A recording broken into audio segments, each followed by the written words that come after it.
is how you get back to the forefront, right? This is how you get people coming back and saying, yeah, he's back. Teofimo needs another big victory. You know he has the punching power. Claggett's going to test that. He's feeling it. I expect a knockout, period. This is the Teofimo that everybody fell in love with on his rise to become a world champion. We in it to win it. I expect another resurgence of El Tren Robeisy Ramirez in Miami because that loss against Espinoza in that 12th round, getting dropped, I mean, it's something that it's uncharacteristic for a fighter of the quality and stature of Robeisy Ramirez. He's gonna want his revenge, but he's got to work his way back. You know, it's not about the fact that you lost, man. It's how you bounce back. You want the people to believe in you. You want the people to continue to follow you. This is the first step towards recapturing his title.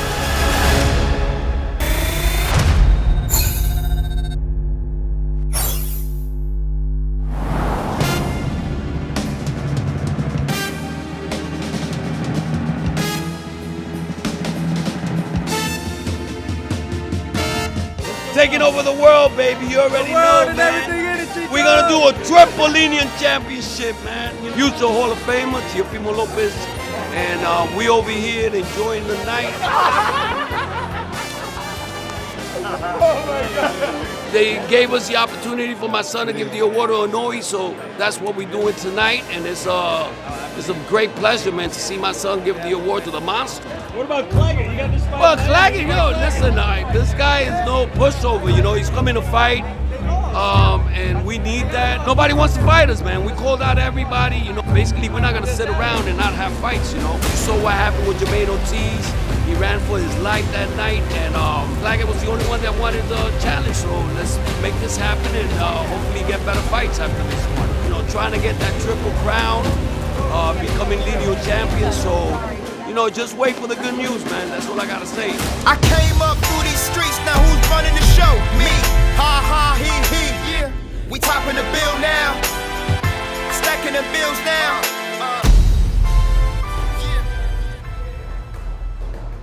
Started my boxing career here in South Florida, so it's good to go back to how I came from nothing and brought it into the Takeover version. So it's great to rekindle that, run on those roads that I used to run when I was a teenager and a young kid, and just kind of just reminisce, and it feels great, It's a Miami Takeover.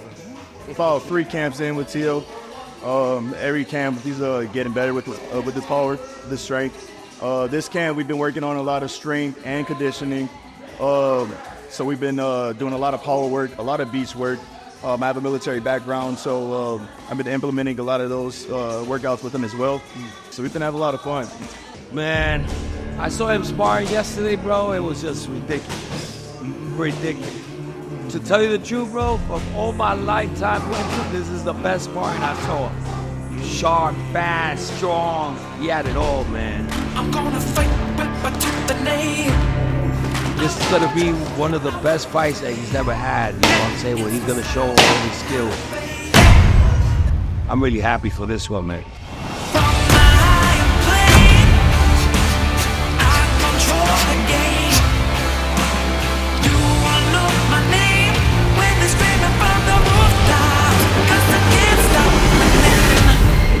Well, I just know that within myself, I can't overlook no fighter, never did, never will.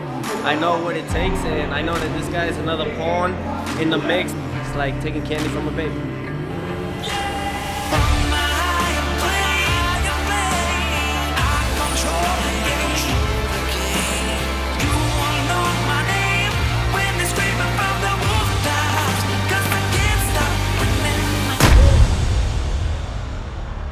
It's the Takeover, baby. The Takeover. Today we are in Miami, Florida, where Teofimo Lopez will host a media lunch at El Nuevo Orgullo Catracho, a Honduran restaurant, one of the most iconic Honduran restaurants in Miami, Florida. Teofimo Lopez, of course, is the first world champion of Honduran descent.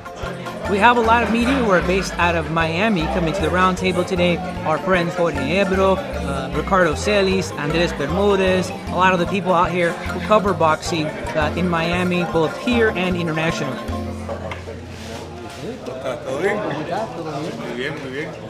Stopping my track work. met to run in the ring. I know Tio and the father since they started their career. They started on our shows on Boxeo Telemundo. I see him growing up through his career, and I think he's one of the best fighters right now. He's got a lot of charisma. You know, he's got a lot of following. He's got all the tools to become a bigger fighter. Teofimo's doing amazing, man. He's growing into his man body, so he's growing a lot of muscle. He's putting it on really easy. Yeah, man, he's looking really good, and his conditioning is extraordinary. The best I've seen him since I've been training him for about 4 camps now. You know, I don't want to say I'm in my prime yet. I think it's too soon. You know, I'm only 26. I think it's way too soon to talk like that. I think I'll hit my true prime at like 28. We got like another year or so to see that come through. But at least at this moment in time, I'm feeling a huge difference. I'm being more fluid.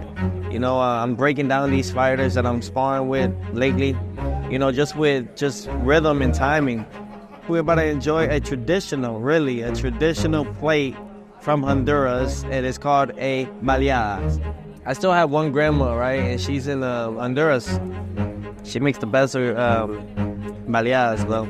And they watch my fights all across Central America and mainly in Honduras, right? They have a curfew of stopping, they don't drink after 2 o'clock in the morning.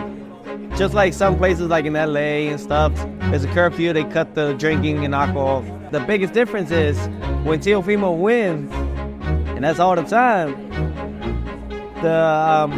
Sumara Castro, the president, she actually gives everyone a 2-hour extension of alcohol. So we're talking about from 2 in the morning, now it's 4 in the morning, everyone drinks in celebration of Teofimo, their champion. And that's how big it is, man. Imagine that. So everybody gets excited when I fight, because they're going to drink more. Yo empezó a hacer boxeo aquí en la Florida de los 6 años. So, yo conoce mucho aquí en Miami y también en la Florida, de Fort Lauderdale, cosas así. So, aquí es mi casa, Las Vegas, Nueva York. Todavía, tú sabes, estamos tratando de pelear también en LA, pero ya con tiempo. You know, I rested in between my fight with, Jermaine Ortiz, and I think that did a good thing for me. You know, I think that overall I needed that. You know, I was training right after my fight with Josh Taylor, so you're looking at like 8 months of camp, really, and that does something to the body, you know. So I think by giving myself this time and rest, definitely showing in my training right now. He always focused on his job he got to do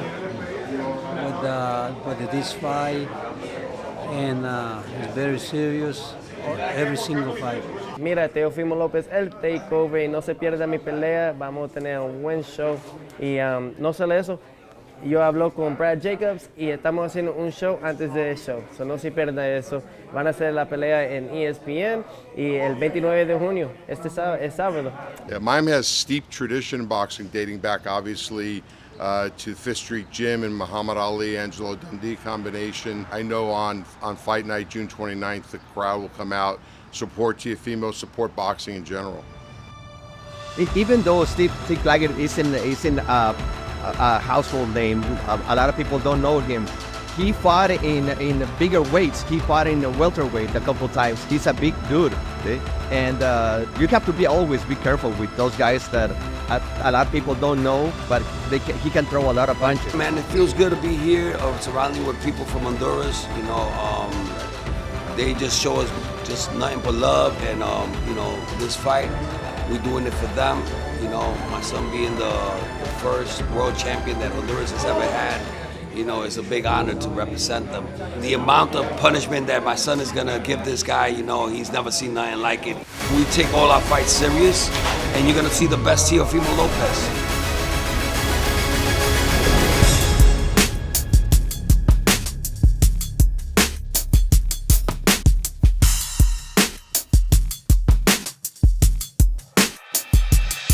Robeisy Ramirez, well, especially fighting in Miami, it's a big thing.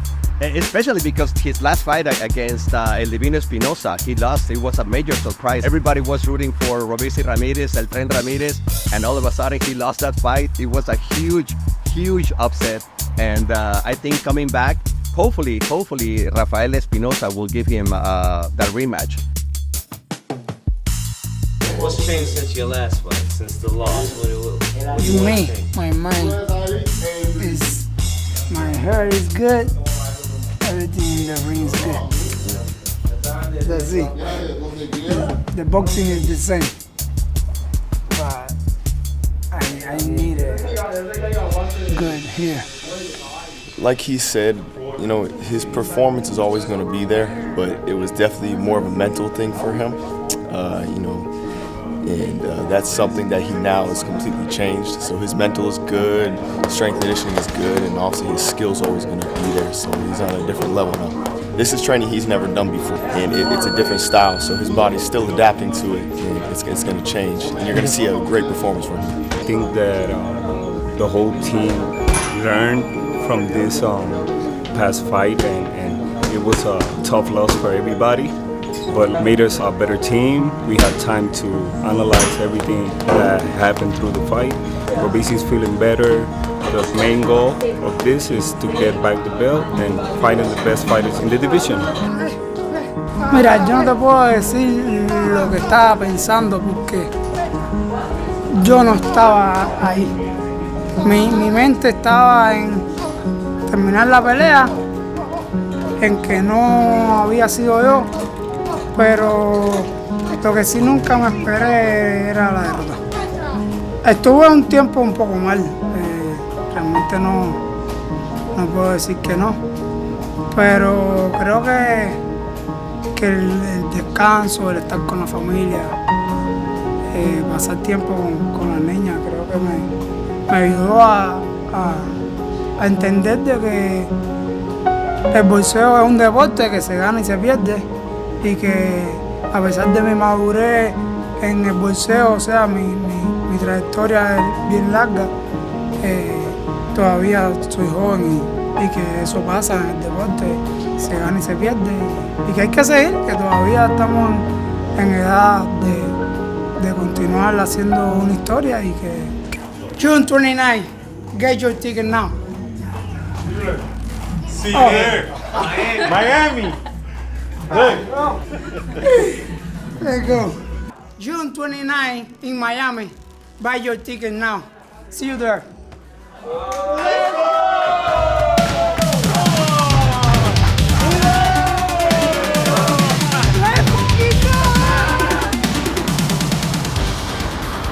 How was it this morning? Good?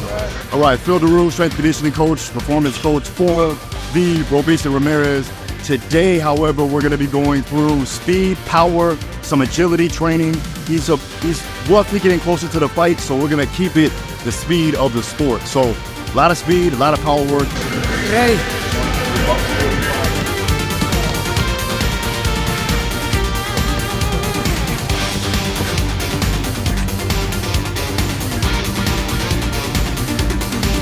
I mean, he's got great condition. His endurance was phenomenal based on just being out of camp and not really doing much. Easy. What I really wanted to work on was his hip mobility and his explosive power from the hips. But again, he has one punch knockout power, we know that. If we can tie that into the lower body and allow him to have more force production, he's gonna have even more power and be able to distribute that for all rounds. So not only being able to knock somebody out in the first round, but to the 10th round.